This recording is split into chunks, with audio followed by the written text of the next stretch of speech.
Whoa. Yeah. Hey, what's happening? Happy New Year. Or if you're on my side of the planet, Happy New Year's. You dig? And it's about that time, man. Hey, listen, the most anticipated day of wrestling in 2025 is officially a little bit more than 24 hours away. You know what I'm saying? Because it's the morning right now if you're hearing this live. But man, anticipation is somewhat over. And a lot has happened in the lead up to this big day, which we affectionately call NetflixMania. So there's only one tandem, one team that can give you this information and conversation like nobody else. And hey, lucky for you, you tuned in. All right, you tuned in. You're in the right place because it's time for the first Black Champ podcast. And even though the year changed, some things stayed the same. I'm the pick. Damn it. Camp from the port. You're muted. Damn, I hope Scott didn't see this shit because he's gonna be like, yo, we gotta put money in the cookie jar. Hey man. Hey man, make sure you rate, like, subscribe, download the Barber's Chair Network is where you can listen to us on iTunes or anywhere you get your favorite pods. Make sure you follow us everywhere at DFBCPOD. Go ahead and get that merch. And hey, man, get that Camp from the Port merch too, man. Made in the 80s. You know what I'm saying? Go and get that too. I had to wash everything, so y'all know we got this on. No, I'm saying, but you know, it's all good. First Black Champ merch always available at the store. Tough guys. Oh yeah. Scott said he want to talk about some First Black Champ merch ideas and stuff too. You know, boss be trying to boss. Let's you do know, it. He snapped on me in the text thread the other day though. Yeah, Scott snapped on me in the text thread the other day. I put a link just as some bear shit. Didn't, say like this was true or anything. Just like for context, I know I'm just dropping this in the link. This nigga just like he toured me another asshole about sharing links like that. I don't get mad at him though when I don't do that to him when he be arguing with 200 followers or less Twitter. So yeah, I don't do that. And when he posts, engagement is the engagement. I guess the engagement is engagement. I don't do that when he be, having arguments with bots and shit. But I just drop a link. Nigga, tell me I'm wrong. You know what I'm saying? But we are officially in 2025. Yes, thank God we made it. 25 years ago, we thought that we wasn't gonna be here. Like, we thought that, Y2K, all that shit was happening. It's 25 years later. We own computers. Like, they thought computers was gonna end us 25 years ago. Now look at us doing podcasts on computers. You know what I'm saying? Hey, shout out to class of 99, because we were in disarray. I was like, well, I just graduated high school, but should I go to Marquette? Because y'all said the world is gonna end in like 6 months. Maybe I shouldn't go on this visit. Man. But shout out to my man Kevin that did. So hey man, look, I didn't know if I was gonna graduate or not. Like, is this it? Yeah, you know what I'm saying? So yeah, man, Y2K, man, we survived, man. We survived Y2K, y'all. It's 25 years out of high school too. Like, that's wild. Yeah, man. 25, man. Yeah, 25 years ago. Said 25 years ago, they put my middle name wrong in the yearbook. Oh, damn it. Hey, they asked for y'all middle names for the yearbook? So I went to 3 high schools, not because I was bad. I just moved. So I ain't even taking no picture. They just had not pictured, and it's like Lee Arliss Davis. Like, who the fuck is Arliss? Is this HBO? I know, right? Hey, that live in ill though. I'm like, yo, let's look. I'm Arliss. Yeah, like, what the fuck? Like, man, what the hell? But I mean, one thing I'm gonna say, this is what I'm gonna do a better job at, y'all, because I know for people who are day one listeners of the pod, the oral histories, I'm gonna make sure that I do enough oral histories. We got 25 years of this new millennium that we could discuss throughout this year. So be on the lookout for that. Also, it is January 5th. So I think we're around the time where you can no longer say Happy New Year. Yeah, for sure. 5 days in, bro. Get the life. Yeah, 5 days in. Unless, is it a caveat to that? Like, unless I haven't seen you all year, or it's just like dead? No, unless you're gonna give me some money. Like, hey, yo, man, Happy New Year, bro. Here 5. I'm like, oh, bet. Okay, I'll take that. Happy New Year, brother. But no, it's just come on, bro. It's the 5th. Okay, the 5th. All right, cool. So it's the 5th. We here. None of that Happy New Year shit. Just go watch Curb Your Enthusiasm. You'll understand when Larry David is like, we're still saying this shit for. You're damn right. I'm still here though. You dig what I'm saying? Class of 99. Y'all old as hell. B-Dot. Don't do that. Hey, B-Dot, don't be doing that and then be 37 either. Right, yeah. Like you, what? Matter of fact, class 03 in this bitch. Yeah, shut up. Shut up. Like, you're bro, I saw y'all crossing the street. Right. Y'all there, okay? You know what I'm saying? If you was in high school when one of us was in high school or graduating, you're there with us. All right. Yeah. That's just dead. The cutoff for calling me old is 32. Right. Okay, because I'm 11 years older than y'all. Right. Yeah. That's actually a real good question. Like for our age, 42, 43, going on 43, 44, when is the cutoff? What's the cutoff age for somebody calling you old?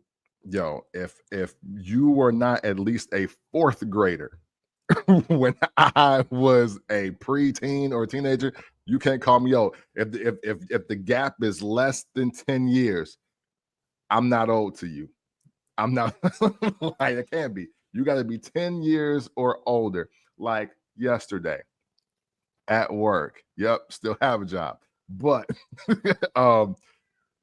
young lady and one of our other key holders, they let me know that I could have went to high school with their parents and they 18 and 19. I was like, see, okay, y'all can call me old because legit, your parents, we all could have been in the same You could get class. Unk status. You could get Unk status right there. Right. You know what I'm saying? Yo, 10 years is the minimum.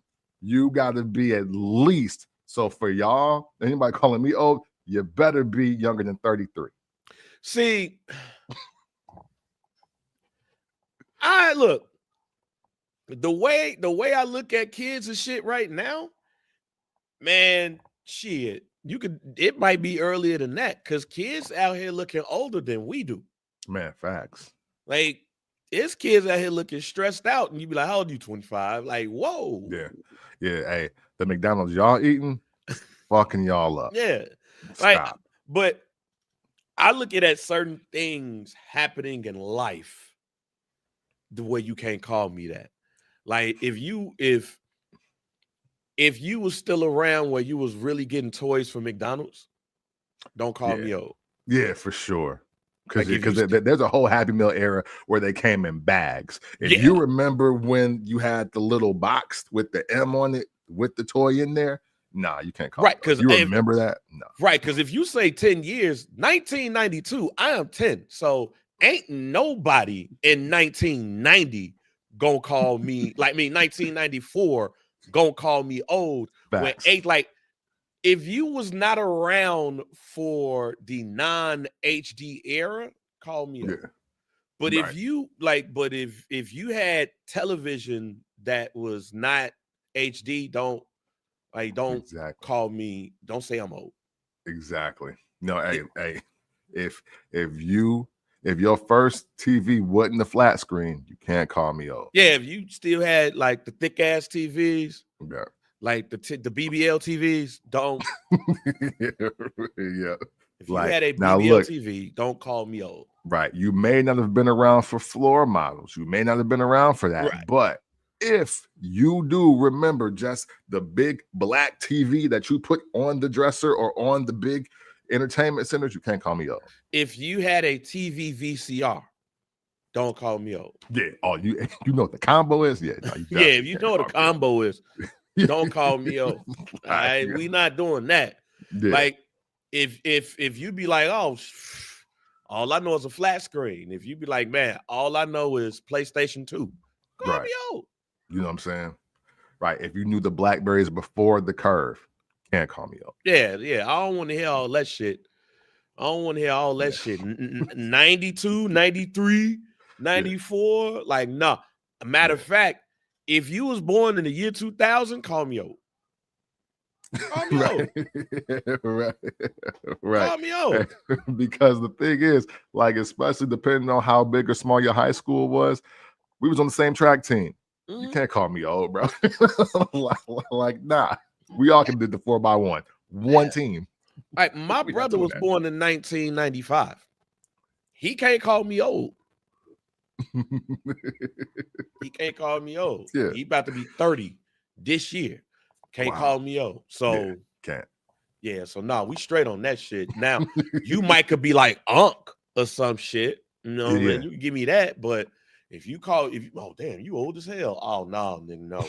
Right. Yeah, hey, don't you tell me that with your 36th birthday. Right. Right. What? Get the fuck out of here. Even in wrestling terms, like if you was around for the beginning of DX with Rick Rude, don't call me old. Oh yeah, facts. Don't call me old. Yeah. Hey, to tie this into wrestling, hey, if you looked at WrestleMania 2000 and the TLC match with the Dudleys, the Hardys, and Edge and Christian the same way I do, no way you can call me old. Yeah, I don't want to hear none of that shit. I don't want. Matter of fact, it's funny we saying this, but if you remember WCW, don't call me old. Don't call me old. Like, don't call me old. Like there we go. See, big you know what I'm saying? Yeah. Don't call me old. If your ass was like, hey, NWO, too sweet. Like, nah, no. Hey, right. Like that's literally our shit. Now if you do that shit because of the Bullet Club, now we can have a conversation. But if you was too sweetened with NWO, don't do it. Right. Yeah. Don't do it. No, let's not even go there. Cause some of y'all trying to act young, but y'all ain't. Hey, man, let's talk about it. Let's talk about it. Yeah, some of y'all out here don't want to acknowledge that your 28th birthday been about 8 years ago. Right. You don't want to acknowledge that, but you got to. Hey, it's just your time, bro. It's just your time. Be happy that you have getting the opportunity to age. Yeah. and hopefully you're aging gracefully out here. Yeah. But like some of y'all, like what Nas said, you trapped in the 90s niggas. You can't do that. Grow up, come with us. You know what I'm saying? Like, hey, we're going there. Like, we're on the way. All them old ass white people that was mad at us because apparently we disrespected Greg the Hammer Valentine. Yeah. I understand why y'all feel that way because we had a whole damn episode of people shitting on Royal Rumble 1994 and like, yo, y'all crazy. So we get it. All right. But now for y'all new niggas, that's WrestleMania 2000, 2001. You know, that's that shit. That's the Rock era. If you was around for the Rock era, the whole entire era, you're old. Hey, listen, and to be clear, some of you fake young cats out here is the ones that's putting the Rock in y'all top 5. Right. And nobody else top 5. So that's why I know you can't call me old because y'all putting the Rock in the top 5. That you spitting right now. Like if you got Shawn Michaels, The Rock in your top 5, you're old. Yeah. No, ain't no way around it. Ain't no around. If you know who Val Venus is, you're old. Yeah. Yep. And speaking of, hey, this whole Netflix transition thing, did I miss something? Brando, you can help me. I know you in there too. Mm-hmm. Did I miss something? But I tried to go look at old Raws on Peacock. They ain't there. Oh, shoot. I didn't realize that. Yeah, I was trying to. So I was going to try to do something today. Mm-hmm. I am now, B-Dot, I agree with you. I'm still like an old ass 42. Because I got, but you know what? Matter of fact, before we go there, B-Dot, see, here's why we're going to end this shit, B-Dot. I'm an old ass 42 because I still had great grandparents around me. Now I'm Fair. That's blessed to right. be an old ass 42. Okay. Yeah, I name dropped Barnaby Jones. Why? Because my great grandmother watched Barnaby Jones a couple of times. That's how I know. But you know what? There's an Instagram channel. I gotta find it before the end of the show. I'm gonna tell y'all the name of this. It's some old ass TV shows I ain't never heard of in my life. This nigga be like doing all of the like what was the top shows in like 1985 or 75. I'd be like, damn, I didn't even know this show exists. I didn't even know this nigga had a TV show. Oh wow, like wow, I gotta check that out. yeah, I'm gonna send that shit to you. It's like real interesting. Like, oh damn. But yeah, I'm old because I had old people around me. You should be blessed to have them old people around me. I put on my Instagram yesterday, Marvin Cease, Candy Liquor. You know what? You know what? On my father's side of the family, Marvin Cease is platinum. With no features. No features. Be clear. Be clear. He's platinum with no features. Nigga, Candy Liquor gets play all through my house. B-Dot, your ass is in the Carolinas. If your ass no Candy Liquor, you old. You old, all right? Get out of here. All of us listening to the old Urban AC. Right? All of us listen to the radio station that's playing Jill Scott and D'Angelo. And guess what? If you remember the Brown Sugar album, you old. Yeah, for sure. You old. Because I was young when it came out, and it took me 2 years. Oh, wait, he's talking about, okay. Yeah. If you was around the era where you still had innuendo R&B, you old. Yeah. Facts. Yeah. Facts. Yeah, you old. Clarence Carter. I'd be stroking. Yeah, hey, if you know Clarence Carter, I'd be stroking. Yeah. Yeah, if you grew up in a time like if you young enough to know innuendo R&B, you're old. But if you grew up in the R&B era where if they said they want to fuck, that's what they said, you might be young. Yeah, for sure. Now, I do not know the cast of White Shadow, my nigga, but I do remember an episode of White Shadow that I think that Moses Malone was on. Look, White Shadow came on at 6 o'clock in the morning on WGN. All right. Shouts out to WGN. Shouts out to WGN. WGN is also the reason why niggas be old. Because WGN gave you wrestling. WGN gave you old ass movies too. And that's why true. That's why I think on Some Dude we had an episode where I had asked like what movie, and I'll ask you this too, Ken. What movie have you seen on TV but you've never seen nowhere else? Like you've only seen this movie with the commercials. Oh man, and this is a traumatic story, but The Women of Brewster Place. I remember when you said that shit, I knew you was going to say that. Yo, when you said traumatic, I'm like, oh shit, the most depressing black movie of all time. All time. Hey, listen, hey, for real. Hey, see, look, this is why I kind of be shooting Tyler Perry some bail. because I'd be like, yeah, don't get me wrong. He ain't painting us in the greatest light every time. But you look at black men and their depiction in The Women of Brewster Place. My God. Like, dog, I was scared to leave the house. Now, keep in mind, I live in Freeport, Illinois, but when you get cable, WGN used to air in Freeport from Chicago. So that's how I kind of knew what was, hey, superstations. And that's how I knew what was going on to a degree because they didn't show the news and everything. Them and WREX, which was Rockford. But man, I'll never forget. I saw that movie. I was too young to be watching it, but it was just a movie. But I'm like, I was literally traumatized. I had nightmares for like 3 nights in a row because the damn Women of Brewster's Place. That movie sent me like in a whirlwind. And you know what? I've never seen it anywhere else. I never saw it in it was never, I don't know if it was ever in theaters. Nah, it was a TV movie. Nobody ever bought the VHS. I never seen this a copy of it sitting in nobody's crib. It's just randomly. Bro, you ain't that. Hey, Women of Brewster Place just made me nervous to have a fork around the outlet. Man, hey, bro, Like, dog, hey. So, real quick story on that. Real quick story on that. I ain't gonna say who else I was at because I love them. But man, I walked into a room in said person's house and seen like a frayed cord next to an outlet that was on the ground. I literally froze and damn near started crying. that movie. That's Women of Brewster Place. I was like, oh my God. I ran out the room and just sat on the couch. I just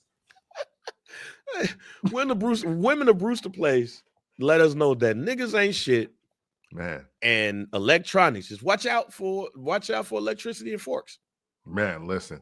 Yo, that's the wildest opening scene of a movie ever in life. There is no, I don't care what slasher movie y'all seen, if y'all like the Spirit Demon joints, Kill Bill, I don't care what you've ever seen in your life. There is no worse opening scene to a movie ever than the opening of Women of Brewster's Place. Bruh, hey, no way. You might have won right there, because yeah, you right. Tyler Perry, hey, you get all the bail cut.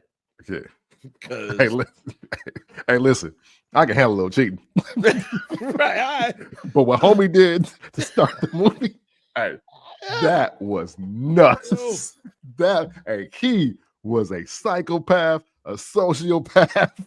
Like he was every path. Yeah. Every single path for that scene alone. So you don't laugh, and you don't laugh either. A movie that I've never seen without the commercials. Predator. Oh, hey. Never seen Predator without the commercials. Really? I've never seen Predator outside of WGN Channel 9. Wow. Predator is platinum. It did play a lot though. Yeah, Predator is platinum on WGN. Like Predator played on WGN like Baby Boy played on BT. Right? Like that movie, hey, Predators this Saturday. Like, damn. Yeah. But yeah, I've never seen Predator without the commercials. Yeah. Always with the commercials, all of that shit. So yeah, No. Now, come to think of it, I was thinking Rambo, because I think I rented never seen Rambo without him either. After I seen Rocky, I started watching the Rambo, and but yeah, you know what, man? Come to think of it, I don't know. Maybe I never seen Predator. Because I don't remember renting it. Man, I definitely remember Jesse the Body Ventura and Apollo Creed. Right. Apollo Creed. Yeah, I've never seen Predator on DVD, on tape. It has always been on WGN Channel 9. That shit's platinum. Now, transition this to wrestling real quick, right? Yeah. Before we start talking about Netflix and rawing it up. That's what so we was having a real good conversation around as my son popped up. We was having a real good conversation around like network TV as opposed to cable, and now we got streamers and all of this shit. So to speak about that, you old shit, yeah, you damn old as hell if you didn't watch television. Like if you watched wrestling on like national television, like WGN. Go tell Trey. What's up? Hold on. Okay. All right, cool. Well, give me a pull up. Tell Trey to give me a pull up. He upstairs. I remember watching WCW television on WGBO channel 66. And then you watch Superstars on WFLD Fox 32. Like that's my introduction to watching wrestling on a regular basis. So to see where the WWF was at when I started watching wrestling, to now Netflix tomorrow, 7 p.m. Central, 8 p.m. Eastern. To see where this sport has gone in the years that I've been watching this, it is wild. Sometimes I think like, man, you taking the product away from free television a lot. It does not give people a chance to see the product because we didn't go outside until we watched wrestling. Facts. Like you went to school and you had a discussion about what happened on Saturday morning. Like, yo, did you see Hulk Hogan and the Ultimate Warrior face off? I didn't have cable all my life, so from Tuesday Night Titans and all of that, like I didn't cable television wrestling for WWF did not exist to me until Raw. It was legit superstars, wrestling challenge sometimes on Sunday night. All that other shit did not exist to me until Raw happened. And now we're here at Netflix. It is wild to see where we've gone, and it's going to be wild to see where we do exactly go. But before we get there, we got to talk about SmackDown. Because when you look at this past episode of SmackDown, even though they've been on USA Network for a couple of weeks because of the changes, this felt like the first it was the 3-hour SmackDown, of course, it's the first one, but this felt like, okay, everything is new on SmackDown again. And with Tiffany Stratton cashing in, it definitely feels like we're about to start getting a new day on SmackDown. Now, of course, the big show is on Monday. But my question to you is, in order for SmackDown to compete with Raw, because we know what resources they're about to put in on Raw. In order for SmackDown to be a high-level show and continue to be a high-level show, what do they need? In my personal opinion, exclusivity. I think as they do this whole transfer portal thing, because it's a good play on the NCAA NIL scene right now, right? It's a good play on that. The transfer portal. Oh, I could end up at Florida State, but then I might go to Bama, and then or I might just go to UConn to play ball, but now I'm going to go to Michigan, and it's cool. I get that part, but what really kicked SmackDown off for me was when they did. At first, it was, hey, Shawn Michaels, Rock, Triple H, Stone Cold, we're going to go heavy with the superstars. But then all of a sudden, they did that one draft. And then the only person that you really, really knew on SmackDown was The Undertaker. and I think Triple H at the time. We didn't really know Edge. We didn't really know Cena like that. Like they had moments, but eventually those guys got the ball along with some of the women on there. I think maybe it was Tori Wilson and a couple other people. And it was the right amount of mic time to build certain stars and to solidify other stars. Like, is Eddie Guerrero if The Rock got to keep coming to SmackDown every week? You know what I'm saying? Like, I know we're not supposed to say his name, but Chris Benoit end up, career-wise, does Chris Benoit have the success that he has if we are always getting Shawn Michaels, Triple H feuds cutting into his TV time? So I look at this roster, and to call back to Drew's promo on SmackDown, this probably is the greatest crop of actual wrestlers we've ever seen in our lives. So with that said, I don't want a situation for any of them where Cody is taking up 25 to 30 minutes of TV time when somebody like when Carmelo Hayes just needs 8, but he's not going to do that because, well, Cody's going to be here and he's going to talk for 15 minutes.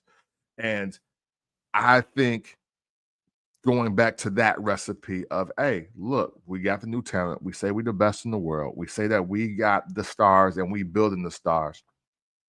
Let's give them a shot to really be that. Because even though the Tribal Chief run was great, and I'm not here to, in hindsight, defecate on it in any way, but now we're in a situation where Raw's on Netflix, SmackDown, and I don't think the 3-hour thing is going to be something that they abandon, to be honest with you, because USA Network, this is kind of what they do. So for me, I think it's just best that they really separate the rosters, give the people that they really feel are stars a shot, and let's see where that goes and where that builds, because honestly, I think SmackDown was at its best when they did that, when Raw was Raw and when SmackDown was SmackDown, and stars had to be made on the daily or on the weekly. Yeah, I agree with you. There has to be some exclusivity. Like, I have to see this star on SmackDown and SmackDown only. I need to see this person on Raw and Raw only. But hey, man, I agree with Russ. Yeah.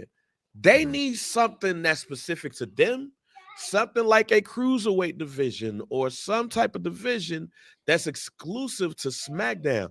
See, what I'm worried about is the money that's going to be placed into Netflix and making that what it is. Mm-hmm. What scares me is that SmackDown is going to take a back seat. That scares me. Even though I know like Gunther's probably going to end up on SmackDown and the Judgment Day is going to end up on it. Basically, it's just going to flip. Yeah. Yep. It's just going to flip. But I still need to see something that's going to make me intrigued to see it, especially Friday for 3 hours. See, that's the other thing. Like, don't get me wrong. We just talked about how our ass can't be considered old when it comes to certain people, but I consider myself old on this. I don't need to see wrestling on a Friday for 3 hours. Yeah. I'm super straight on that. I'm straight on that. Unless you're going to give me something that I need to make sure that I tune into. And this is why I think in this change, it is more important for SmackDown to grow and become, it is never going to become the A show. It has to grow into something that it has to be must-see TV, because 3 hours on a Friday, it's not like I'm about to go to the club, but I'm not staying up that long to watch Chad Gable versus Otis. Yes. I want to say something real quick, because maybe during the show over the years, I may seem like I'm against the cruiserweight division, and I'm honestly not. However, you just against Europeans. Well, not really either. Because you're the one that said Drew McIntyre wasn't the talker of the year, and I did. So, but hey, you know what? It don't even matter. Doesn't even matter, because you're like, we do this together, man. We a team. You know what I'm saying? We're family. You know, it don't even matter. You won. But for me, you know what it takes for the cruiserweight division. You need the stars to be the stars and not diminish it. Now look, they ended up world champions, but there was a point in time where Rey Mysterio and Eddie Guerrero were the cruiserweight division, and we respected that.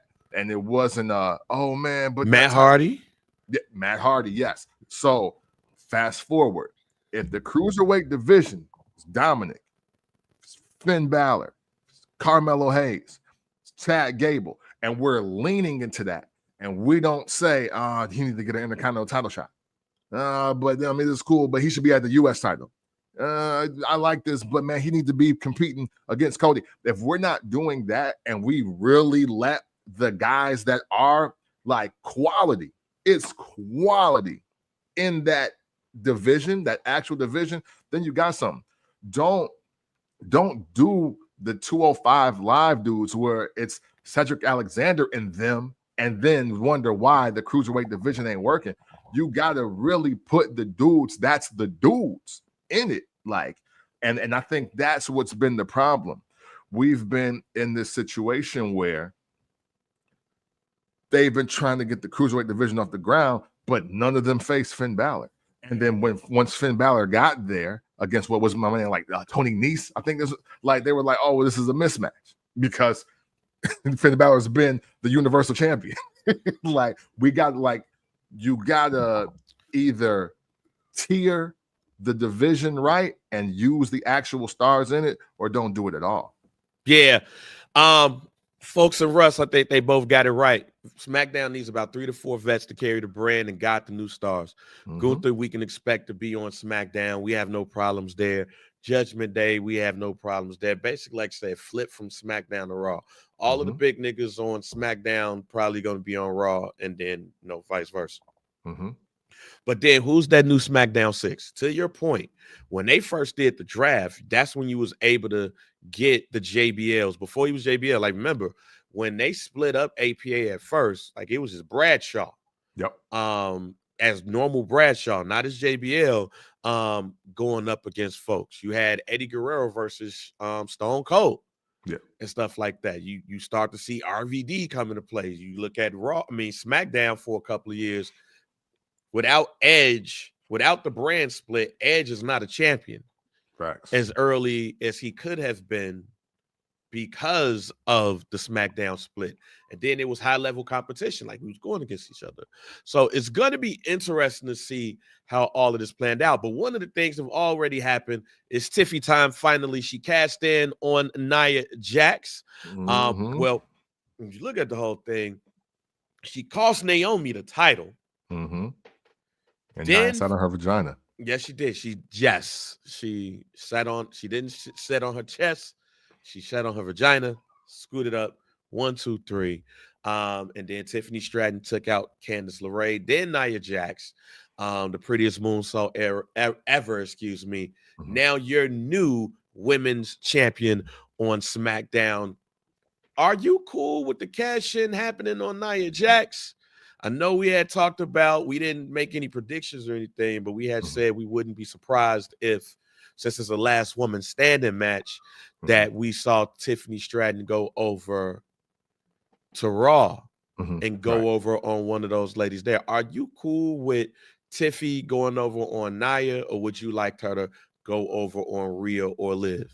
Yeah, no, you know what? I'm actually happy with this.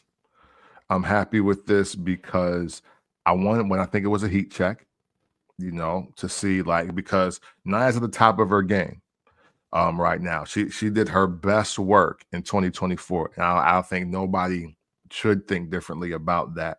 But also this whole period, especially with was it Candice LeRae? I think this is all showing how much do the people actually love Tiffany Stratton. And man, when that music hit, I was like, oh wow, no, people really, really want this.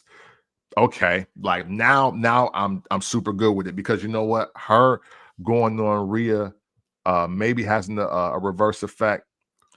I think cashing in on Liv, even though look, Liv's been on a roll, she's had a nice run, but cashing in on Liv ain't really the move. You know what I mean? It's just like, yo, you could beat her. You could just be like, hey, I'm coming to Raw. I'm gonna challenge for the title, have a real match, and just beat her. Like, and that would be cool with everybody. So I do like it on Nia. It gives her a new story. It gives her more heat. I think the only pairing that we haven't seen that I actually want to see on SmackDown is Nia versus Tiffany. So Yeah, I was very cool with that. Very cool. I was cool with it too. First of all, that pop that Tiffy got. Mhm. Even like when she came out there, we thought she was about to do it then she took out Naomi. It was like, oh, what the fuck? Yeah. Yeah. And then it kicked right back up a notch. The crowd was like, you got us, you got us. No, I am cool with it. And being that probably her man is gonna end up on SmackDown too, definitely understand, why that would be the case. But Yes, sir. I'm glad that it happened the way that it happened because I don't mind face Tiffany Stratton. Now I want to see what Yes. face Tiffany Stratton looks like. I want to see what that do. And then also thinking about it in the way No. that I thought. And Russ, even though I don't think they need her, I think Tiffany needs her. I think in order for Tiffany Stratton, just like how we talked about with Bianca Belair last week, Mhm. and Jade Cargill, Mhm. SmackDown don't need Charlotte Flair. Tiffany Stratton needs Charlotte Flair.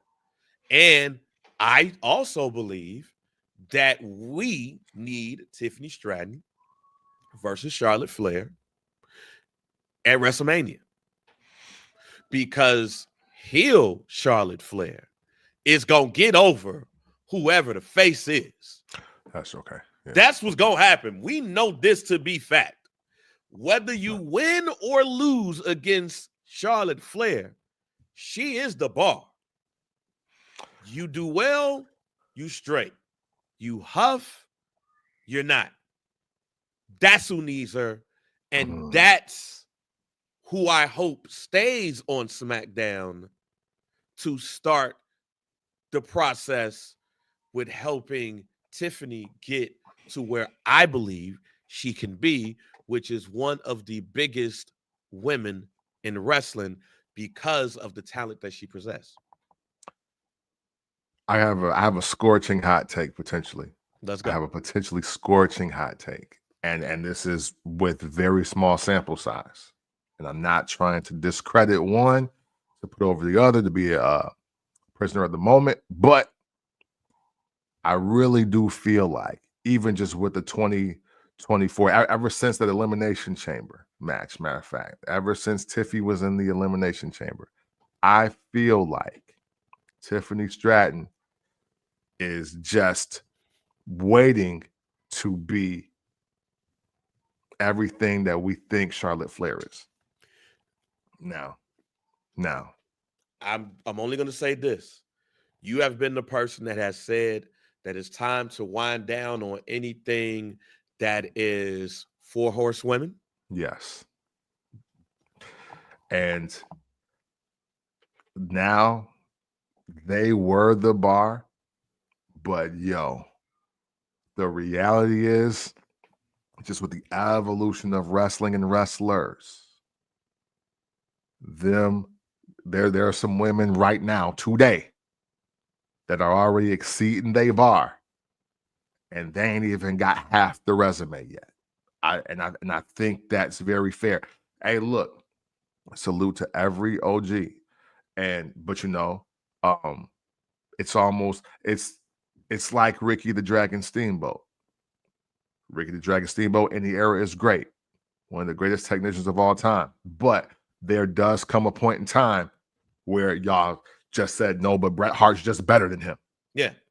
And then it was but Shawn Michaels is just better than him. And that's okay. That means the product is getting better. And I think what we're seeing now, like Tiffany Stratton and Charlotte Flair are damn near the same wrestler. Yeah. But man, doesn't it look a little more special when Tiffany does it? That's all I'm saying. That's So all. so I agree with you. And it's funny, DA just put something that I'll put up in there. Mercedes did win a couple of more titles at Wrestle Kingdom. She went over on Mina the other night. I think that's making Camp's point though. Yeah. If we're talking about overall wrestling, the four horsewomen, look, Becky Lynch could go and be Rebecca Quinn at AEW and elevate that whole brand. I Mhm. don't know about the Mercedes AEW thing yet. I'm still on the fence with that. But Mercedes is doing what she wants to do, which is basically globe trout. Yeah. And I ain't got no problem with that. Facts. Going over to New Japan Pro Wrestling and doing her thing over there is exactly what she wants to do. Yep. And that's okay. And not only is that okay, that is applauded, because some people want it's like a record label. And when I had a conversation with somebody about big artists, we had a conversation about Drake, like big artists going independent or staying in the ecosystem, and how some people want to get out of the ecosystem, but they don't know any other way. I equate this to wrestling too. Charlotte Flair is somebody that I can't see ever going anywhere else and anybody caring the way that they care about her in the WWE. Yes. The other women, Bayley is loved everywhere. She just seems like a WWE lifer for at least right now. Yeah. Sasha / Mercedes, globe-trotting. Rebecca also got kids. She got a kid. She's a wife. She can do whatever she wants to. She's about to be in the Star Wars TV show. Charlotte Flair is like, to me, Sting in WCW. Yeah. Do it matter when you go anywhere else? We may never know. Yeah. So when you look at that, when it comes to WWE, Camp, to your point, I mean, Candy just said it. And I don't think Candy's wrong. Babyface Bianca is more over than heel Charlotte. Yeah. Because it gets to the point where you get irritated when you see Charlotte win something. Yeah. You don't get mad at the chase. You just get mad at the result. Yeah. Nobody ever says, oh, Charlotte Flair about to wrestle the champion again. Oh, right. No, they be like, oh, how come she can't lose to the champion? Yeah. But when has Charlotte Flair, even in any of those situations, not put over the person she's with? This is why I said last week that Jade needs heel Bianca to get her to where they want her to be. Yeah. Jade is the ultimate warrior right now. She needs a heel version of Hulk Hogan to make her that. And yet he did, but still TNA is second. Like, it still ain't. Yeah. It still ain't the thing. I have to watch. I ain't gonna lie. He did. He did. I will. Yeah, he did. I was gonna put a few names out there. No, but they weren't who they were though. Nah, Sting coming over to TNA legitimized it more than Kurt Angle or any of the other ones came. Okay. Because it's like, yo, if you ain't wrestling for WCW, you got to go to the WWE. Well, what, man? Hold on, you came over to us? Wow. No, it's like, no, you know what? Correct it. Yeah. Because I was waiting for Sting to show up. Right. We all was like, Sting got to come to the WWF now. Sting got to do it. He got to come to the WWE now. Yeah. Then it's like, oh, wait a minute. You said, fuck us? Damn. Yeah. So, all right. So this is why I said that Jade needs heel Bianca to get over to where they want her to be. And Charlotte needs to get Tiffany over. Because also, and man, Damien, you was going where I was going. If she's annoying as fuck, and Tiffany is being compared to Charlotte, you need the annoying motherfucker to lose to this person to remove that stench off of her. Look, we know why they compare Tiffany Stratton to Charlotte Flair. We know. Let's be real. This is first black champ. We ain't gonna lie to you. She's a blonde white woman. Yeah. With breasts. That does a moonsault. That does a moonsault. Only thing she don't do is a figure eight. Yeah. That's the same reason why people was comparing Bianca to Jade. It's the same, like, yeah. It is what it is, y'all. White people get typecast too. They slim cut up black women that are beautiful, right? Yeah, like look, they typecast white people too. Yeah, for sure. All right. Yeah. We know why. That's why we got Rhea Ripley the way we got Rhea Ripley now. Exactly. So when you look at both of them, We don't mind seeing some black on black crime. We don't mind seeing some white on white crime either. Yeah. Blonde or white on white crime. So if Tiffany Stratton goes over on irritating as fuck Charlotte Flair, thank God you put this bitch out our misery. Yeah. But then when she loses, because she gonna lose. If we know Charlotte Flair like, nah, I'm winning this one. She get it back later, but I'm winning this one. Yeah. The chase, what I want to see and what's really going to get over Tiffany Stratton is the chase. Can she chase Charlotte Flair? Damian, I believe that you're right. Tiffany Stratton's current gimmick is cartoonish. So what happens when you got to go up against the real? See, the difference between Tiffany Stratton, though, and others with cartoonish gimmicks is that Becky Lynch got all of that shit up out of her in NXT. When she had to drop, like, remember, the NXT gimmick version of this gimmick was a lot more cartoonish than it is now. But when Becky took that title off of her, surprisingly, like, damn, they giving Becky Lynch the NXT championship? What the fuck? She had to say fuck all that Barbie shit. Yeah. Go to the main roster, bring it back a bit. When she loses that title to Charlotte Flair, she got to lose all of that shit. And that's how we have to see the evolution of Tiffany Stratton. We can't see it against Nia Jax. We can't see it against all of these other women. We have to see it against Charlotte Flair. And that's how we get Tiffany Stratton over.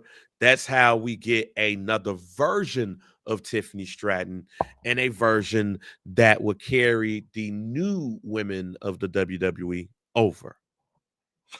I'm not mad at that. And I think it's important, perhaps I got a little too wrapped up in just, oh man, this girl is so good, I don't think we need her. But in the pseudo passing torch moments, right? I think it is important because Tiffany Stratton will need that one to solidify, am I heel or am I face, and why? And you know what? Charlotte Flair is a great person to do that with. However, what I do want to say is I don't want Charlotte Tiffany to turn into Trish Lita. Yes. I don't want it to turn into that, to where it's like, oh, I'm just synonymous with this girl in our feud, and now we're the best of friends. I don't want that. I don't. But see, because I don't mean to interrupt you, but this is why I don't think that is going to happen. One, at least with Charlotte, you're going to drink, Damian. Like, just prepare to get drunk. Like, you're going to get drunk. It's going to. Yeah. You think Charlotte Flair is coming back just to go up against Chelsea Green, my nigga? Hell no, that's not going to happen. Yeah. I think, to that point, I think that Tiffany Stratton's leader is not on the main roster yet. I think her leader is Roxanne Perez. Okay. I really truly believe that is her leader. And in order for us to move on from the Four Horsewomen completely, you have to see more quality feuds, matchups, and rivalries. And that's what I believe that's a question that I think the WWE is going to have, especially as we go up into this Netflix thing. If some of the rumors that are coming out about WrestleMania are true.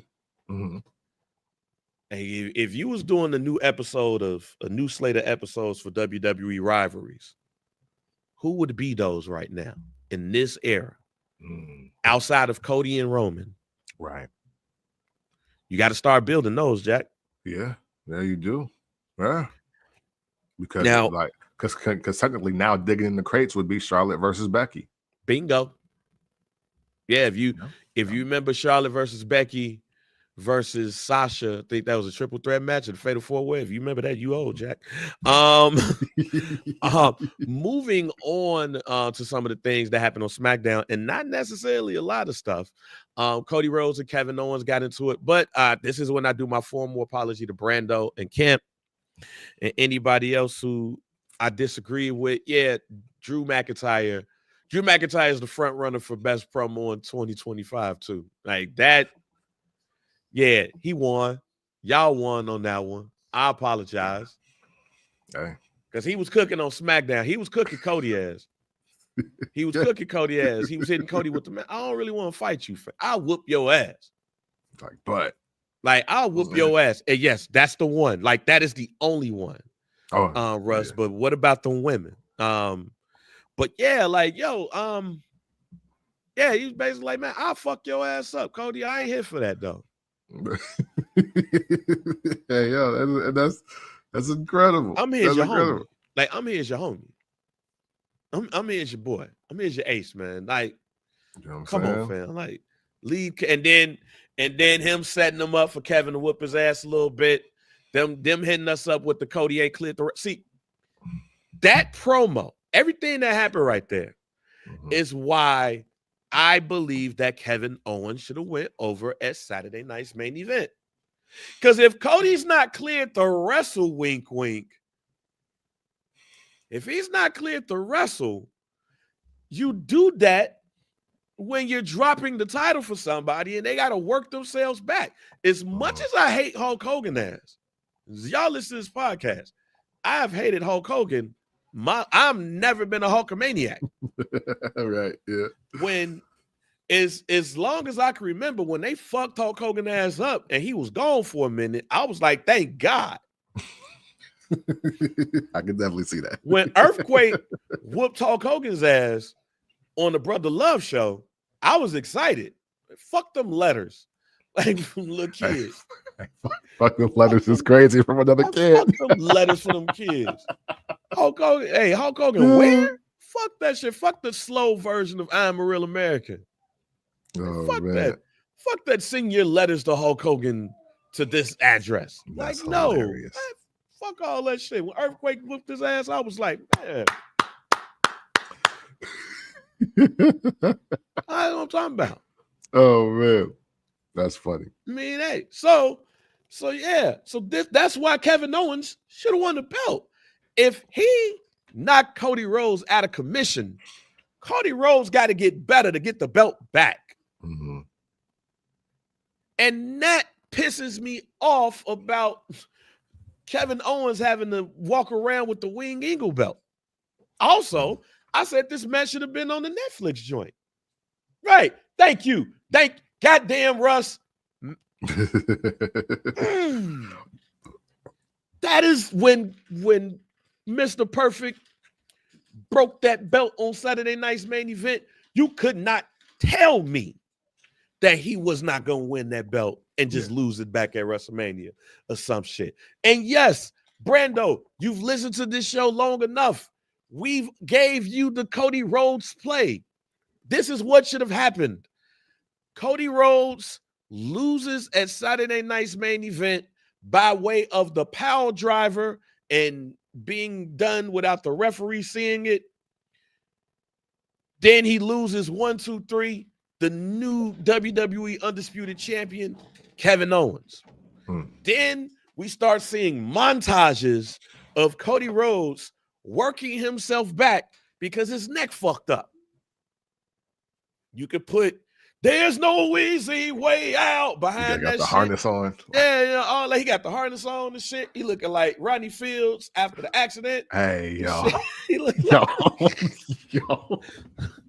He look, oh, my God. He got the Rodney Shields shit on. You know, what's that, the halo? Yeah, he got the halo on and shit. And he like, I don't know if I can. He like, Cody Rhodes is doing this shit. He talking to Michael Cole. Michael Cole, are you going to come back to wrestling? And Cody Rhodes got the little 10 shit. I don't know. I don't. I got the little halo. The little shit when your neck fucked up, and you just got to turn like this. You got the little shit contraption. Look like the shit from Hellraiser. Look like one of them niggas from Hellraiser. Like Cody Rhodes. That's exactly what should have happened. Man. That's exactly. Oh, man, see, cornbread Brando. That's why I know you know me. Let's start this over. Saturday night's main event. Kevin Owens power drives Cody Rhodes. Referee don't see it. He wins. Your new champion, Kevin Owens. Just like Hulk Hogan used to do. Cody Rhodes is on the ground doing this shit. They got to take him to the meat wagon, as Bobby the Brain Heenan would say. You know then you start getting updates, man. Cody Rhodes might not wrestle again, y'all. Now we all sad and shit. Man. And then Michael Cole do an interview via satellite with Cody Rhodes. He had successful surgery or some shit like that. Now he got the halo on his head and shit. And Michael Cole say to him, Cody, do you think that you'll be able to compete in the WWE ring ever again? And Cody sadly says, I don't know. We have to see, but I don't know. So now Kevin Owens is like, I just took out y'all mans. Fuck y'all. You know what I'm saying? Yeah. And then at Raw on Netflix, Cody says that the doctors have not cleared me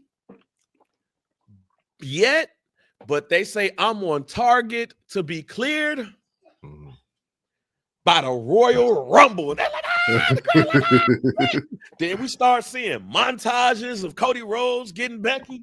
He doing this shit. He working out his neck and that thing. And he doing all the shit to get him back. He running upstairs and shit. And Kevin Owens is laughing at him because Kevin Owens like, man, get your Rocky IV ass up out of here, fam. I beat your ass at Saturday night's main event, and I'm going to beat your ass at the Royal Rumble. And he gets the belt back at Royal Rumble. We need Cody Rhodes montages. Y'all fucked that up. Yeah. Now, if the rumors are true, at WrestleMania, we're supposed to get Cody Rhodes versus the man who's going to return to Netflix full time for his retirement tour, John Cena. So,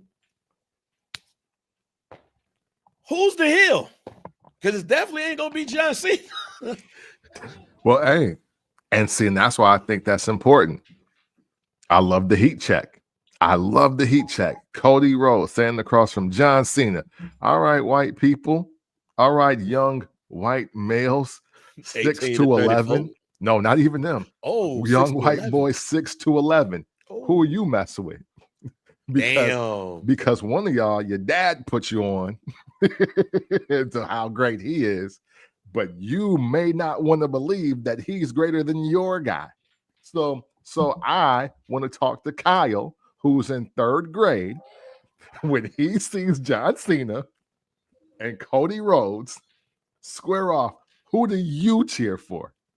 Because that's going to determine who is going to turn in this scenario here. Wow. White people got a dilemma. Hey. White kids, this is a dilemma, y'all. Straight up. Hey, look. Hey, this is the biggest dilemma y'all had since Goldberg versus the NWO. Matter of fact, heat check. Hey, Trey. Yeah, come here. Here we go. We're going to do a heat check, ladies and gentlemen. So for those who don't know, I have a 10-year-old son. All right, he'll be 11 in August. See, this is my youngest right here. Say hi. Hey. Hi. All right. What's up, man? Get your ass on. Come here. I had a question to ask you. Come, we're recording the pod, so I have a question to ask you. For those that this is Trey. I'm kind of with you on that, but 2025. All right, for those who don't know, this is my son. He's 10 years old. His name is Trey. What up, Trey? Trey, I have a question to ask you because you have John Cena clothes upstairs, and you know who Cody Rhodes is, right? Yeah. If Cody Rhodes and John Cena was going up against each other in a match, who are you rooting for?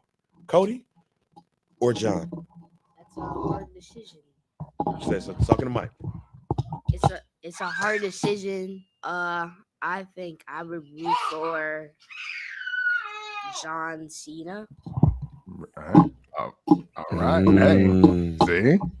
Hard decision, but Yeah. I Stop think that. I'm going with John Cena. And that is what's important here. Now, granted, I do think on the surface, Cody is definitely the better heel, but I personally think one of the underrated heel runs in wrestling of this generation is Thugonomics John Cena. Yeah. Because I wasn't really caught up in the battle rapping and how it was like hip hop cosplay. I was more concerned about the stuff he was doing when the matches were happening. And I was like, yo, John Cena kind of going crazy. I'm like, this is a swole ass Marky Mark looking white boy, and he has a chain in his hand, and he's using it like he's 175 pounds. Yo, like, this looks crazy. What the fuck is going on? Right. So, I mean, even though, you know, it would be, see, the thing here is this, right? Because on one hand, John Cena retiring as a heel doesn't make sense. However, what if John Cena last year, full-time on Netflix, is just being hot or cold, being the epitome of ruthless aggression? Because you know what happened in ruthless aggression? Sometimes you got your ass whooped, but it's all love. Sometimes this chair got to go across your face because I need to be the champ. And you know what? But hey, yo, man, it's nothing personal. It's just business. What I want to see, guaranteed hope, as we have this information, my guaranteed hope is that John Cena just embodies the era that he comes from. And so, like, he's not really heel or face. We can't really tell because he might cut a promo and he might, quote, bury one of your favorites. But then at the same time, he just got to beat this heel because, hey, he just ain't got it. And I think that's okay. Because he huffed. Like, he's not even on my level. So B-Dot just said he asked his 10-year-old, and his 10-year-old just said Cody. So, yeah, I think, all right, I'm going to ask this question before we go to the actual Raw on Netflix and the matches, right? Mm-hmm. We have precedent, right? We have precedent with this, and that's The Rock versus Cena. And if you listen to John Cena said that he wanted to be heel, or the thought was he was going to be heel against The Rock. I think it's 2012. Mm-hmm. He had the new outfits, he had the new theme song, all of those things. Mm-hmm. And he said it's in the tuck. So John Cena is very good at just dropping breadcrumbs in different places, and then some shit just happening. Mm-hmm. Right? But my thought here is you don't need John Cena to make Cody any bigger than he is right now. Mm-hmm. So this is not a Rock. Well, this could be a Rock Cena thing because John Cena didn't need The Rock to become what he became. Right. True. Hulk Hogan needed Andre the Giant to get what he got, though. Mm-hmm. This is not that. Yeah, no, not at all. This is not that. So I'm a little bit on the fence because I'm like, I ain't saying John Cena need to go up against Austin Theory again to make him a star or whatever. But I'm always like, who's that person on the cusp? Yeah, shit, because that didn't work either. It ain't work either, right? But I'm always looking like who needs that extra push to become a mega star. Mm-hmm. However, here's why the temperature might have changed for me on that. Mm-hmm. White people, this is for you. Whether it's 6 to 12, 12 to 18, 18 to 34. Mhm. You got the greatest of all time versus Cody Rhodes.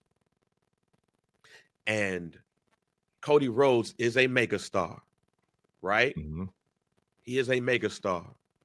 But damn, you could put this nigga into the Hulk Hogan stratosphere if y'all do this right. Mhm. So if Triple H and TKO see this man as Hulk Hogan of this day, Mhm. like I am American hero type shit, Mhm. that's what you do. And if you're doing that, John Cena got to be a heel in that. But if you're looking at this as we're going to give you all of the tears in John Cena's last year, Cody Rhodes has to become what we said and what others have said that he needs to become. That's Homelander. Mhm. So my question to you, if Mhm. and First Black Champ family, y'all can chime in on this. We want that. My question to the public, Mhm. if it is in fact John Cena versus Cody Rhodes at WrestleMania 41 in Las Vegas, do you want Homelander Cody?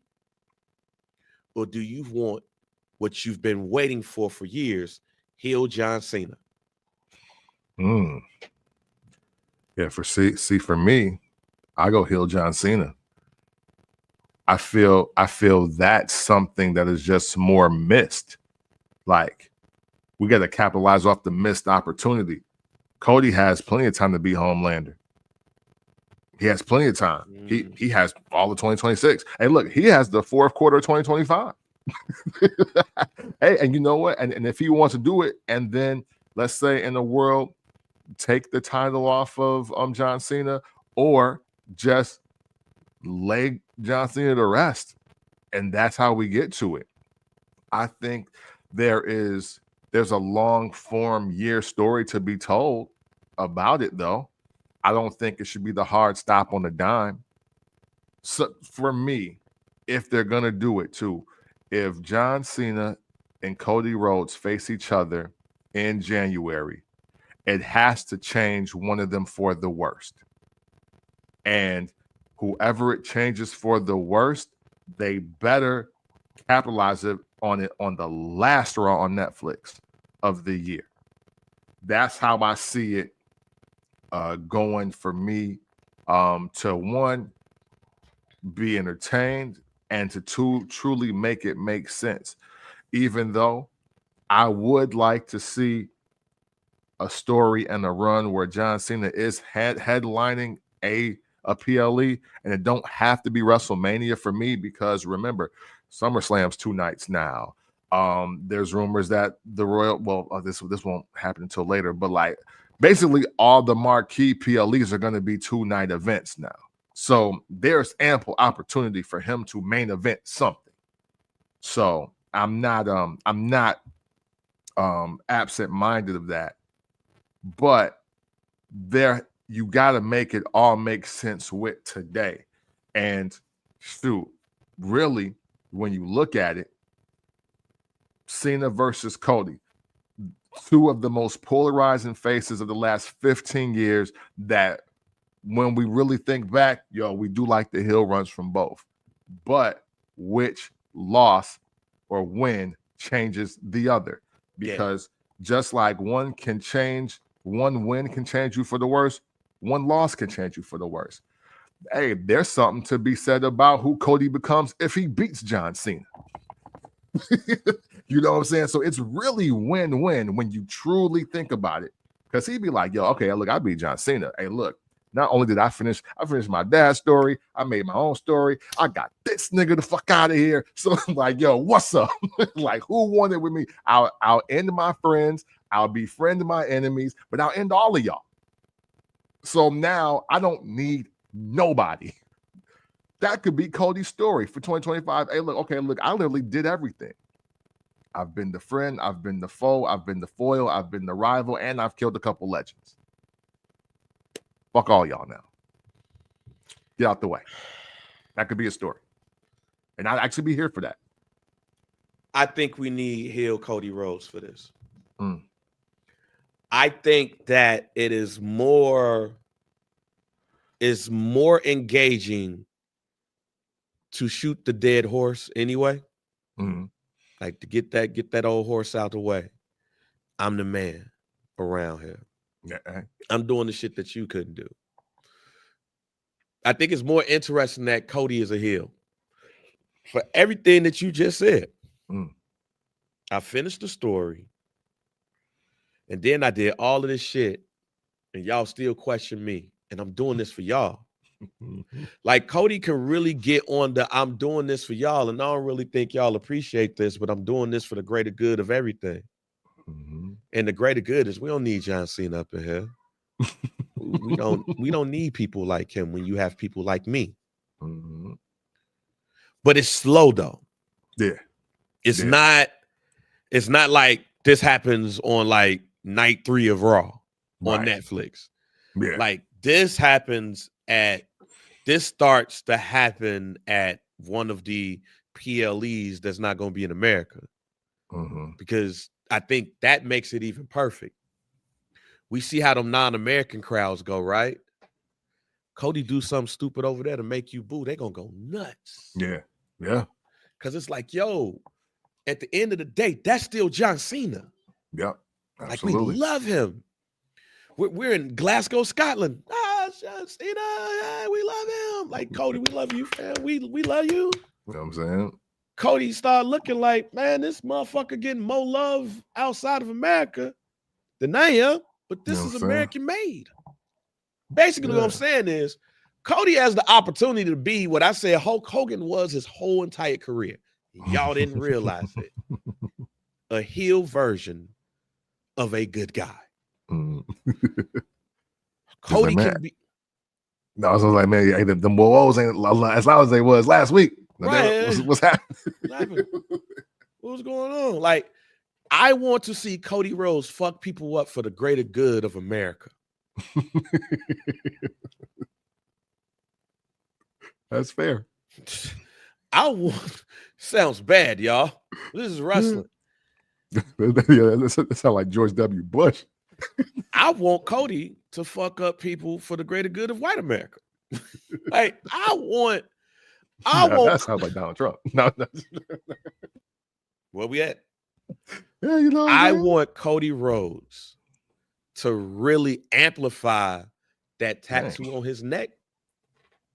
Damn, fuck you, Damien. Damn, that's a hell of a stray, bro. Damn, man. Yo, Jesus. First, hey, I ain't gonna hold you. It's tomorrow.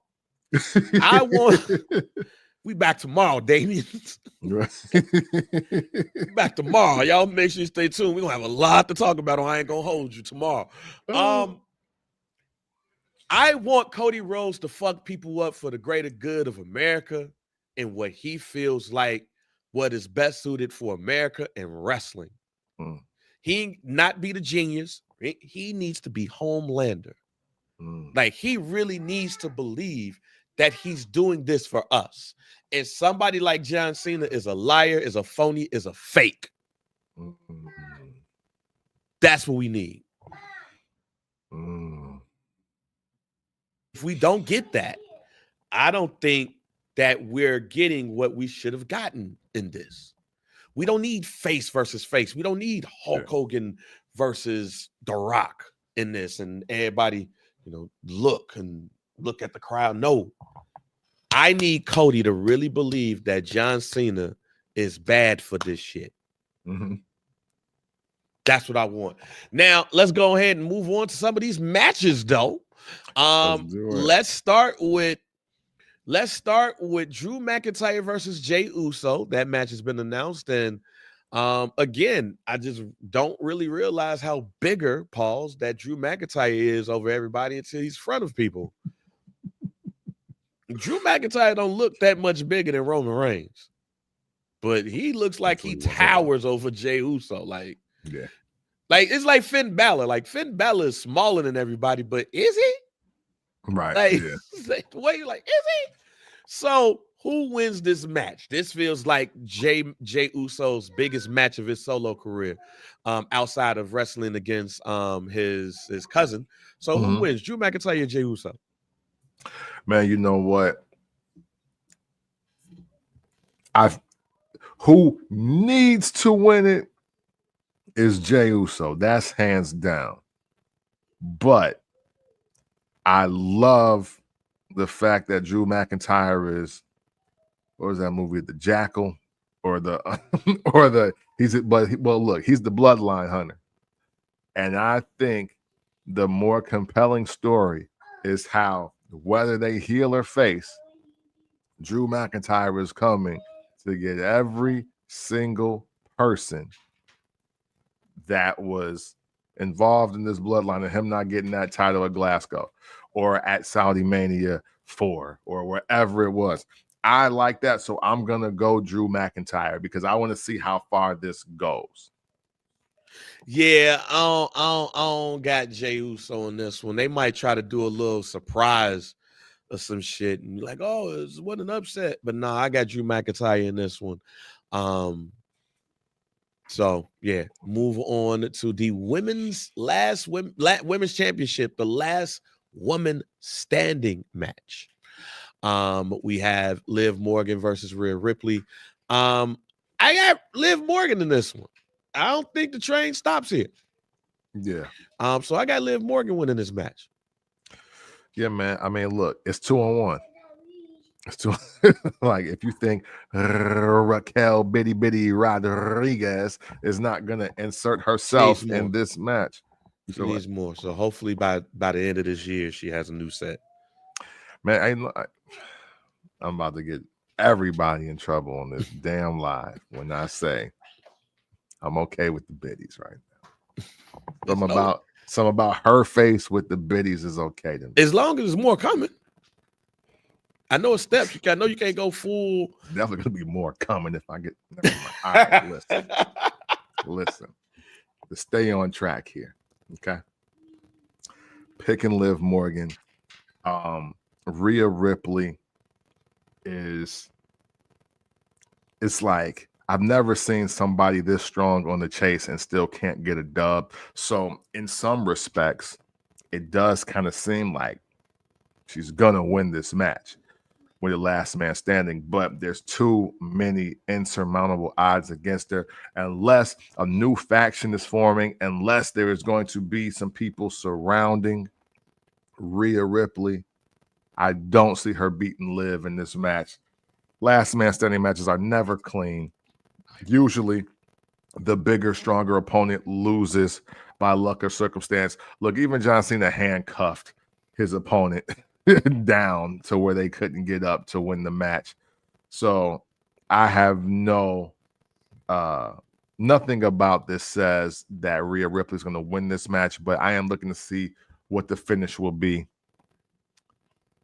And who isn't looking forward to the finish when we're talking Liv Morgan, Rhea Ripley, or Raquel Rodriguez? Hey, man, you can say that again.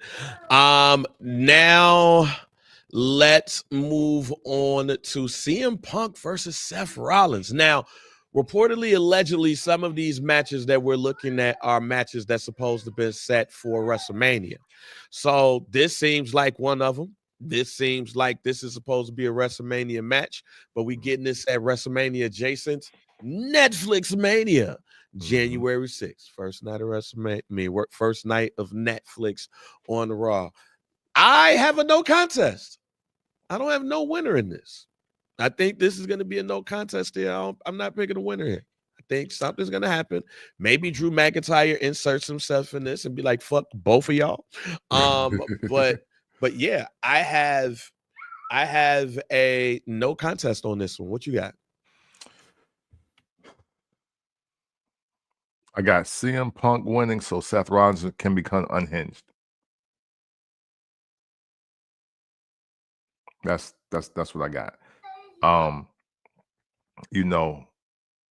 The back and forth, the promos were great. But I think the most telling piece of this was how angry Seth Rollins is. How angry Seth Rollins is and how he claims he's doing it for all of us, and how he's doing it because CM Punk is a cancer and all these things. And the more compelling story, and they're pseudo telling the same story that they told with Drew McIntyre, and I do get that, but he lost that too. Yeah. And I think the greater story being told here, which I'm actually here for now that he's here, even though I have my own reservations based on CM Punk's AEW run. CM Punk is officially telling the story of, hey, a lot of people hate me, but why? You don't have to listen to me. You don't have to support me. You don't have to be my friend. But why are you mad? like, yo, his story is, tell me why you mad.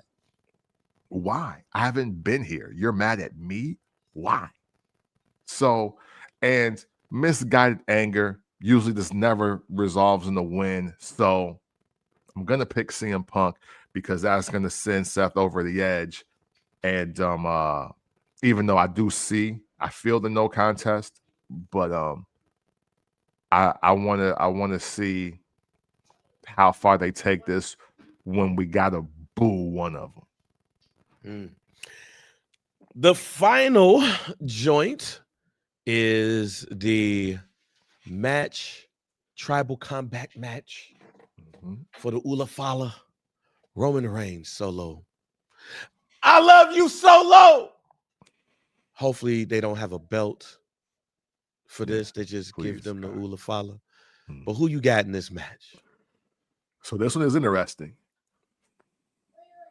because I ain't gonna front. I'm not here to face Tribal Chief Roman Reigns. I don't, even though I'm not necessarily mad at anything, I'm not feeling the OTC bit, man. I just keep it a bean. So with that being said, I got Solo Sikoa winning this match, man. Yeah.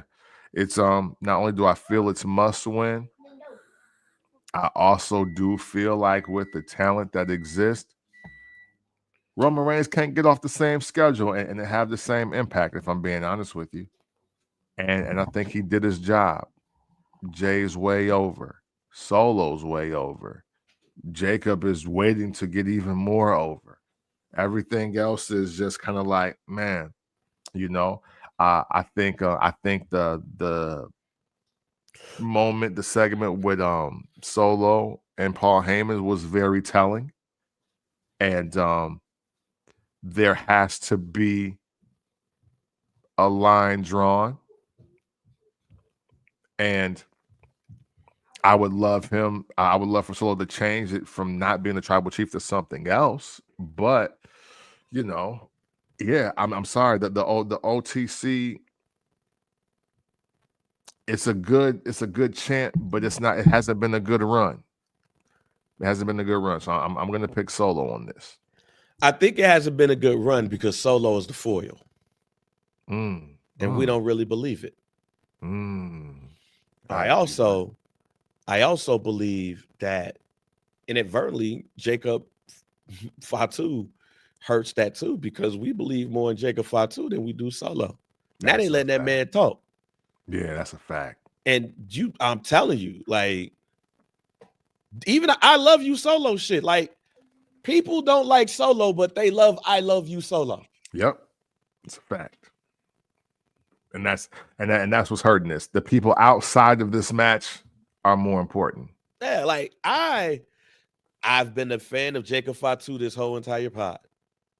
If you listen to this pod, you know I've been like, yo, that motherfucker over there cold. Yeah, that's a fact. That man on the mic is the perfect mouthpiece to help get that man over. That being said, though, I agree with you. I have Solo winning this match, but I have Solo winning this match because Paul Heyman and extra added people is going to help that man get over. See, I think the only way, Russ said it right. This Roman Reigns may be walking around talking about he's the OTC, but it's still heel Roman Reigns. Yeah, supposed to be. It's anyway. still heel arrogant Roman Reigns. Roman Reigns still thinks he's that much better than everybody. So let's go ahead and get this shit out the way. Mm-hmm. I believe it was something said, and I can't remember the whole entire quote, but basically, when Paul Heyman was going over that Solo was being trained to be the next, he also said that he just took that shit. Mm-hmm. Like it wasn't time, but he just took that shit. And now we're here. That's, to me, that was the red herring in this. Mm-hmm. Hey, Roman, I got when you just took this shit. When you was like, fuck it, this shit is mine. Mm-hmm. Now you acting like a little bitch right now. Mm. This right here, if I'm gonna hang my hat on somebody, pause, I'm gonna hang it on Solo, because what he's done and what he's made you look like. And buddy, you ain't even really acknowledged me since I've been back. Mm. But I also believe, because he's gonna be in the city, this is where we get new tribal chief that's officially been sent down by the high chief to take out dude. And Paul Heyman has been in on it the whole entire time. We officially get Paul Heyman being the mouthpiece of a man who don't need a mouthpiece, which is going to make all of that sound bigger than ever. Mm. You have The Rock and Paul Heyman aligned.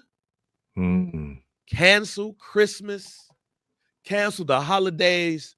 You officially have the biggest shit in wrestling outside of Cody and John Cena. Mm. Yeah, If The Rock and Paul Heyman is aligned, it don't matter how we feel about Solo. Solo stock goes through the roof. Yeah. Jacob Fatu's stock goes through the roof. Mm-hmm. If those two are aligned and they're saying we're backing him. Yeah. So now, Roman, you got to go through the world to get to me, Mm-hmm. which is the high chief, The Rock. So you might see a new Samoan dude come through. You might see The Rock do his thing, but Paul Heyman is the key to all of this. And I believe he's going to align himself with Solo and The Rock. And that will be revealed on Netflix. Yeah, man, hey, I like that. My only worry is, man, Solo, you better execute, bro. Right. And here's the thing. Here's why I think this happens now. Because if they say these were the WrestleMania matches,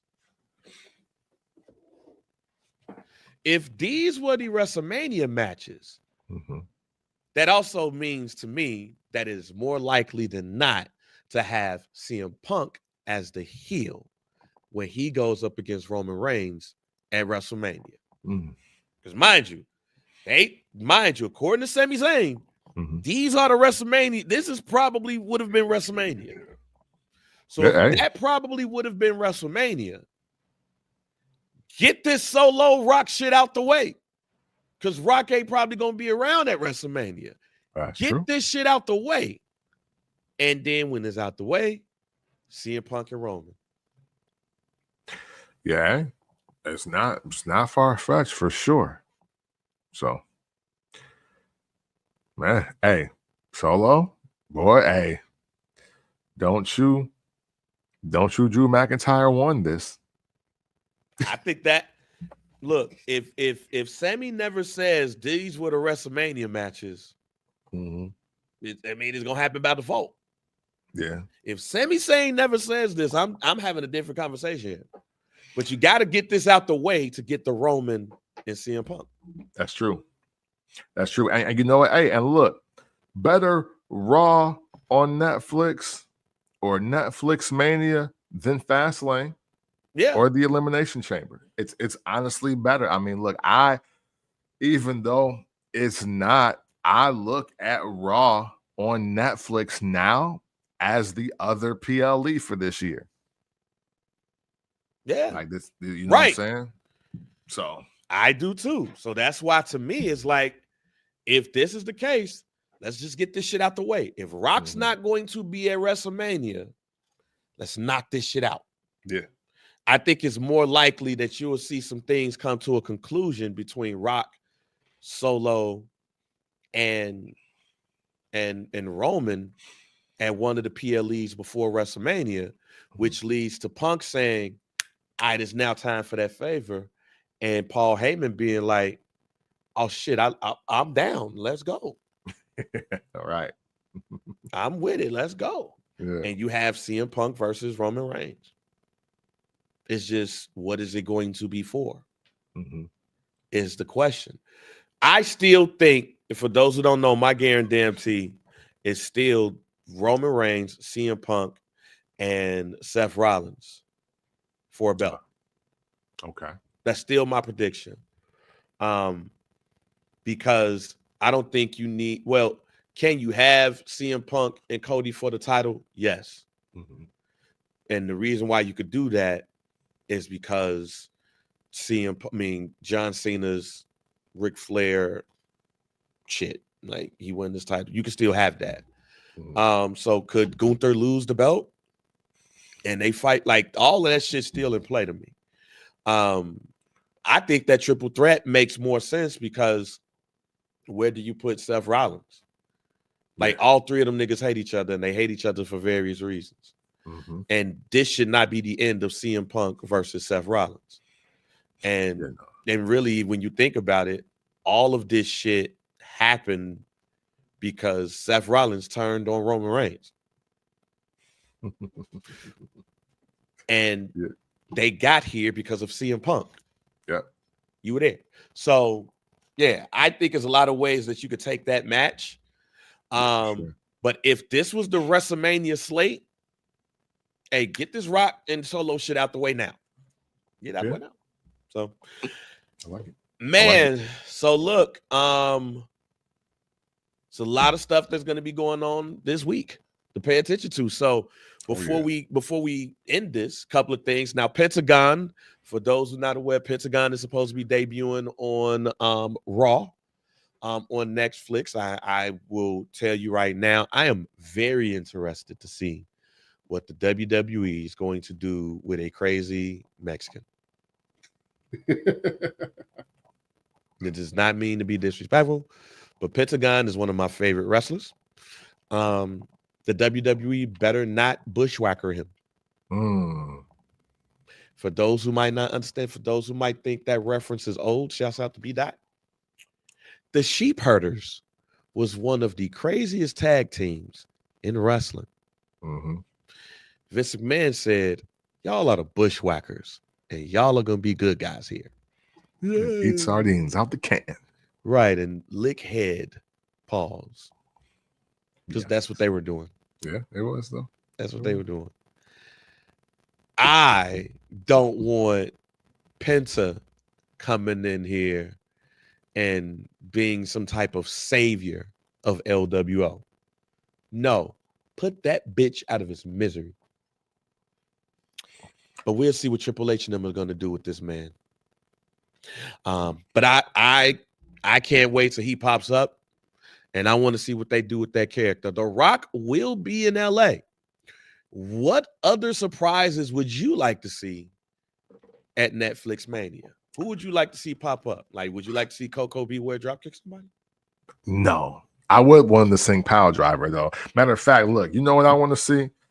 I want to see Kevin Owens come out to Coco Beware singing Power Driver, and then he actually power drives somebody. That's what I want to see. Since we want to get into my wish list. because since he's done it, that's been playing in my head rent-free. Since he brought back the Power Driver, I just keep hearing Coco Beware's voice. Power Driver, yeah. With saxophones. Power Driver. Saxophone in the background. You know what I'm saying? You know what? What I want to see? I want to see Big E.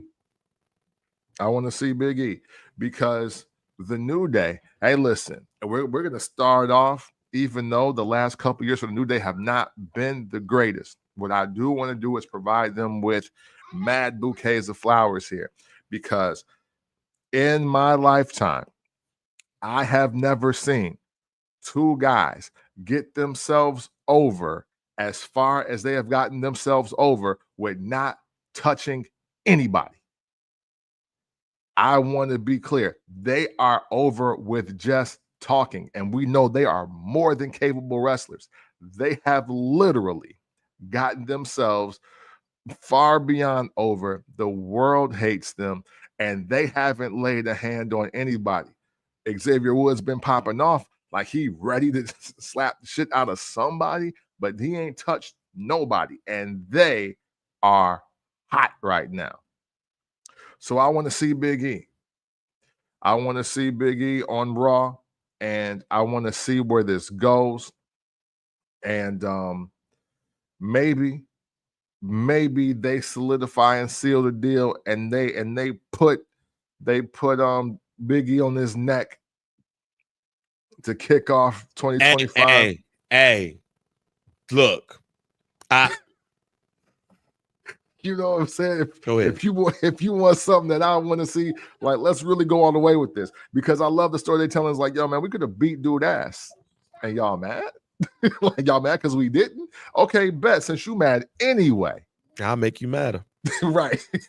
Like, let's get to this then. Like, let me give you some reason to be mad at me. Let me go out here and do the real. Like, so I'm here for that. Outside, hey, look, Kevin Owens, Paul, and what's my other man name? Letting or Jetting? Lee Fitting.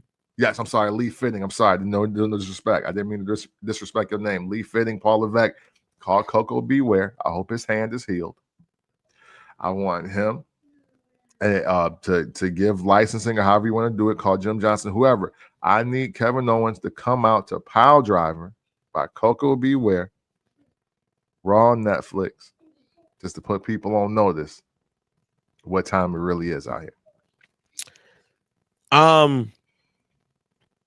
You know what I would like to see, and I know I probably shouldn't be even thinking about guessing this. But I want to hear Big E say that he's cleared to wrestle. Facts. I'm not gonna lie to you. I'm not gonna lie to you. This New Day thing I like for everything that you just said. But what does it mean if Big E can't take a bump? Right. What does it mean? Yeah. Now everybody just mad because how y'all talk to somebody? Right. You mad because how another nigga talk, bro? Right. That's we mad for? Out of all the shit that y'all done in y'all career, y'all mad at us for the Big E shit? Let's make you madder. And have everybody like, oh my God, I can't believe they did that. But it needs to lead to Big E saying, I'm cleared for any of this to make sense to me. So I would like for us to see that Big E is cleared for something by getting attacked by the New Day and him protecting himself. Yep. And them looking like, oh, I thought the motherfucker was down. Oh, you not hurt? You ain't hurt? Oh, I think we fucked up, Cody. Me, Kofi, I think we fucked up. Yeah. Cody fucked up too. Yeah, he did fuck up too. But yeah, in order for this to make sense to me, Big E got to take a bump that leads to us finding out that he's not an invalid. Yeah. Right. Straight up. Because that's how they treat him. They treat him like he's like some old school words. We talking about, they got us treating him like he's an invalid. Yeah, facts. That's what we need. That's exactly what we need. Yeah. Well, look, man, it is a big day for the E. It is a big day for the E. Tomorrow, Monday, Raw, big day. As I said earlier, I grew up watching wrestling on Fox 32 here in Chicago, WGN Channel 9, WGBO. And now we are watching Raw on Netflix. Yeah, Which that's is major. which is major. So big day for the E, big day for wrestling. So with that being said, be ready for that camp. And it's on. Oh man. Hey, well, guys, thank you for tuning in to this first Black Champ podcast episode of 2025, man. Thank y'all for being around this long, man. We appreciate it. Wrestling is going to keep getting greater, and hey, so are we. You know what I'm saying? And we look forward to this year, the content and the opportunities that will come because of this content. I feel like this is going to be a very special year for this show, as well as just everything FBC community related. So please never forget that we sincerely appreciate every single one of y'all.